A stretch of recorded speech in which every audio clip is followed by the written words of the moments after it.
আজকে যেটা এসেছি সেটা হচ্ছে কৃষ্ণনগরের একটা মানে বলতে পারেন জাগ্রত হনুমানজির মন্দিরে, তো সামনে কেমন আগুন জ্বলছে। তো এটা হচ্ছে এই যে ষষ্ঠীতলার মুখ ঢুকে যাচ্ছে, আর এদিকে হচ্ছে বাস স্ট্যান্ড। ভাই সাব ভিড় কি, এটা কোথায় দিয়ে ঘুরছে?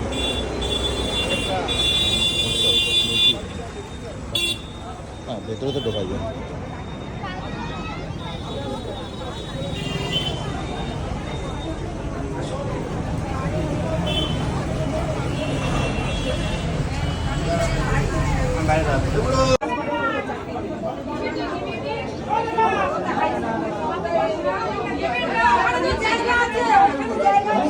চ্যাম্পিয়ন আর এই হচ্ছে ভিড়, এখানে কথাই বলা যাচ্ছে না, এত কোলাহল হচ্ছে।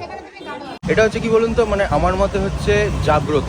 রানীর দিকের থেকে সরস্বতী শিশু মঙ্গলের দিকে আসতে বাঁ দিক দিয়ে বলছি, ডান দিক দিয়ে একটা রাস্তা চলে গেল।